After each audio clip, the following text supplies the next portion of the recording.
Anxiety होने पर सोचने समझने की क्षमता खत्म हो जाती है। इसलिए ये टेक्निक्स, ये तरीके, ये साइकोथेरेपीज काम नहीं करती। दोस्तों, ऐसा आपके साथ क्यों होता है कि आप साइकोथेरेपी की प्रैक्टिस करते हैं, इसको यूज करते हैं, लेकिन आपको परमानेंटली इसका रिजल्ट नहीं मिलता?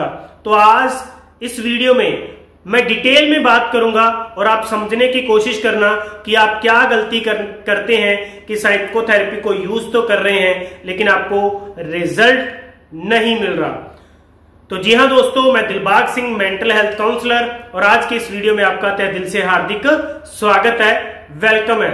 आपकी सबसे बड़ी गलती, आपकी सबसे बड़ी मिस्टेक ये है कि जब आपको एंजाइटी हो रही है, चाहे वो ओवर जर्नलाइजेशन वाली एंजाइटी हो, आपकी ओवर थिंकिंग से, फियर से आपकी एंजाइटी हो, आपके ओसीडी पैटर्न से कोई एंजाइटी हो, किसी भी तरह से आपको एंजाइटी हो रही है, लेकिन आप साइकोथेरेपी से उसको कम नहीं कर पा रहे या परमानेंटली ठीक नहीं कर पा रहे। क्योंकि सबसे बड़ी गलती दोस्तों आपकी ये है कि आप उस टेक्निक को, साइकोथेरेपी को तब आप यूज करते हैं जब आपकी एंजाइटी बढ़ी हुई है, जब आपको एंजाइटी हो रही है, तब ये टेक्निक्स काम नहीं करेंगी।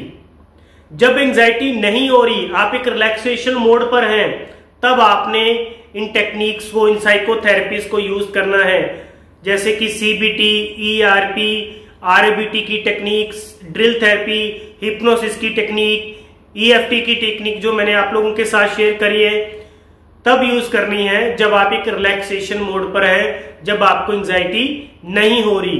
क्योंकि ये टेक्निक्स आपको रिलैक्स करने के लिए नहीं है कि थोड़ी देर के लिए आपकी एंजाइटी रिलैक्स हो जाएगी, आप ये थेरेपी प्रैक्टिस कर लोगे तो आपकी एंजाइटी रिलैक्स हो जाएगी। एंजाइटी का रिलैक्स होना और एंजाइटी का परमानेंटली ठीक होना, ये दोनों अलग अलग बातें हैं। तो आप एंजाइटी को रिलैक्स करने में, आप एंजाइटी को डाउन करने में लगे हुए हैं, ना कि परमानेंटली ठीक करने में। इस बात को ध्यान से समझना। ये थेरेपीज, ये टेक्निक, ये साइकोथेरेपीज आपके न्यूरॉन्स पर, आपके नेगेटिव इमोशंस पर जो पैटर्न्स हैं, उनको रिमूव करने में, उनको तोड़ने में, उनको चेंज करने में आपकी हेल्प कर रही है, ना कि एंजाइटी को कम करने में।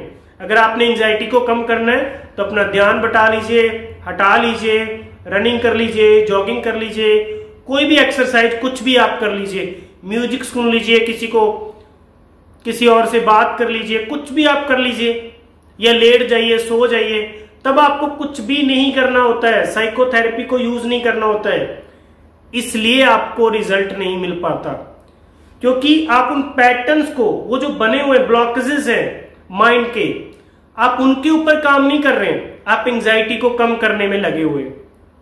तो एंजाइटी कम होगी और आपका इस थेरेपी से, इन टेक्निक से विश्वास भी उड़ जाएगा कि ये काम कुम नहीं करती।